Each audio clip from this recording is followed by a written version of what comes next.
Welcome sa Dries TV. Kung interesado ka sa ganitong news, huwag kalimutang isubscribe ang ating YouTube channel. Maraming salamat! So ayun, welcome back again sa ating YouTube channel mga kakimpaw, and sa update natin ito ang pag-uusapan natin ay tungkol sa mga importanteng kaganapan kina Kim and syempre kay Paula Avellino. Pero bago po ang lahat, maraming salamat sa inyong patuloy na pagsuporta at pagsubaybay sa mga daily update natin. Kaya naman bilang pasasalamat, narito po ang mga napili kong komento patungkol yan sa naging previous update.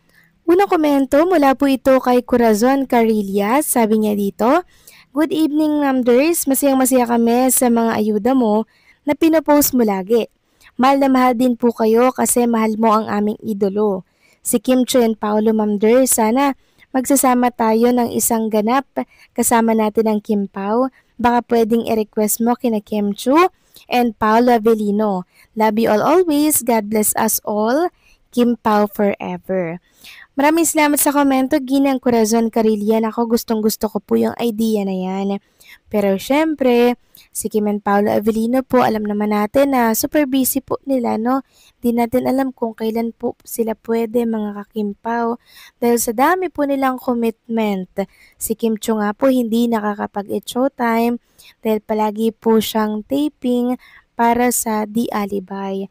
Tapos sa Sabado, nandyan po siya sa Cebu para sa opening po ng kanyang shop na House of Little Bunny. Alam nyo, Ginang Corazon Carillia at sa iba pang mga senior citizen na lagi pong nagko-comment dito po sa vlog natin. Pag binabasa ko po yung mga komento po ninyo, parang nanay ko po kayo na kung saan ay hindi po nawawalaan ng paalala. At yung mga paalala ninyo na yun, mga kakimpaw for Kim and Paula Avellino, sinasa puso at sinasa isip ko. Masaya din po ako na nagbabahagi ako lagi ng mga good vibes, happenings per Kim and Paula Avellino sa inyong mga seniors, sa mga subscribers natin dito po sa Dries TV kasi alam kong marami po akong mapapasaya once na maibahagi ko po yan sa inyo.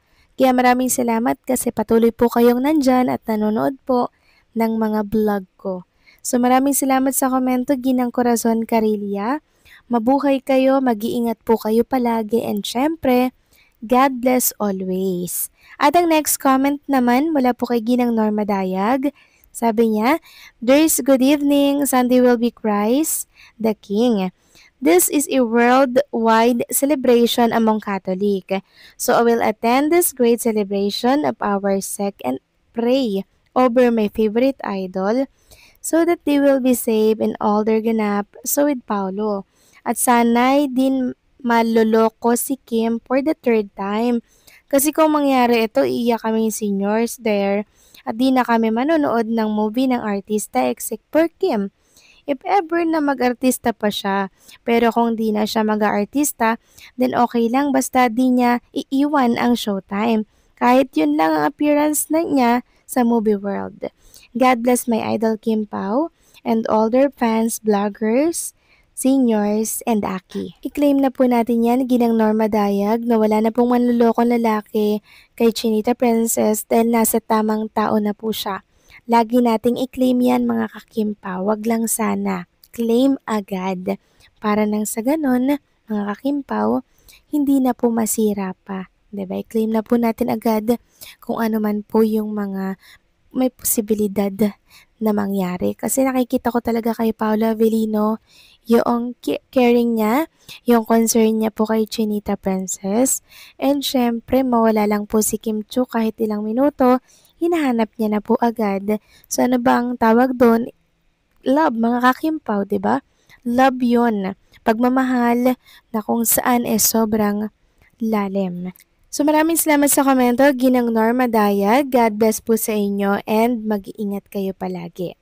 So ito na nga, pag-usapan na natin mga kakimpaw ang mga topic na nakalap natin sa gabing ito. At unahin na nga nating pag-usapan ang tungkol dito sa post ng isang account ng Kim Pao sa X. Sabi niya dito, alam mo, sobrang ginalingan ni Kimi dito, as in, pinapakita niya kung gaano siya kagaling kasi kaya niya lahat. Very versatile actress talaga, kaya perfect couple sa pag-arte sila ni Pao kasi isang versatile actor din. Yes, very compatible po si Kim and Paula Avellino. And marami naman po ang nakakapansin, maraming nakakakita ng kakaibang husay at angking galing ni Chinita Princess. Ganon din po ni Paula Avellino. Samantalang next topic naman tayo, pag-usapan natin ang tungkol dito sa picture po ni Chinita Princess. So nakita niyo po ba yung sunglass ni Kim Chu dyan? So si Kim Chu po ay nakatingin doon po sa may bandang shoes ni Paula Avellino at kung yung mapapansin, kita dyan or nag-reflect dyan yung shoes ni Paula Avellino na color white. So, dun tayo sa naka-pair of white shoes. Talagang hindi po nakalagpas sa mata ng agila itong mga pruweba na magkasama si Kim and Paula Avellino. At eto pa mga kakimpaw, hindi rin po nakalagpas sa mata ng agilang Kimpaw fans itong bit-bit ni Chinita Princess na matcha. Yung matcha, yung masarap, yung favorite po ni Chinita Princess mga kakimpaw. Dalawa yung na-order niya dito. Ibig sabihin, tag-isa sila ni Paula Avellino, inorderan niya po si Paula Avellino.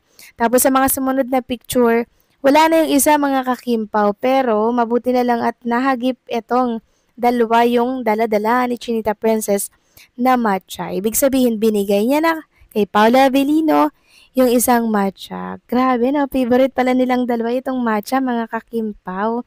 Akala ko yung pamangkin niya lang at siya. Yun pala, maging si Paula Avellino, abay favorite din ng matcha. Sabi nga dito so ito pala yung date nila, matcha and shopping date in London. Kung yun natatandaan mga kakimpaw, di ba? May isang fan na nakapagpapicture kay Kim and Paula Avellino sa isang shop habang sila po ay naglalakad-lakad or nagmamall-mall dyan po sa London. So, eto na po yun. Silang dalawa lang talaga yung magkasama. Nagmatcha pa sila, nag-date sila ng bonggang-bongga mga kakimpaw. Tapos nag-shopping din sila. So ito po mga pruweba, nagsisilabasa na si Chinita Princess mga kakimpaw. At talaga namang napaka-caring kay Paulo. Biruin nyo yun, no? Inorderan po si Paula Avellino ng matcha. Grabe, nakakakilig naman na si Chinita Princess. Super maalaga kaya si Paulo, hulog na hulog mga kakimpaw. Sobrang nainlababo ang lolo nyo, si Paula Avellino. Kasi syempre, sinong hindi mai-inlove na lalaki kay Kim Chu? Lahat nasa kanya na. Maganda, sexy, mabait. Diba wala nang hahanapin mga kakimpaw. Kaya yung mga ex ni Chinita Princess na pinakawalan siya, super tipo nila mga kakimpaw. Pero thank you na iniwan niya si Chinita Princess kasi nakahanap siya, nakatagpo siya ng deserve niyang lalaki na hindi siya iiwan sa huli. At walang iba kundi yun po ay si Paula Avellino. So paano mga kakimpaw, hanggang dito na lamang po ang update natin. Maraming salamat po sa patuloy na pagsuporta.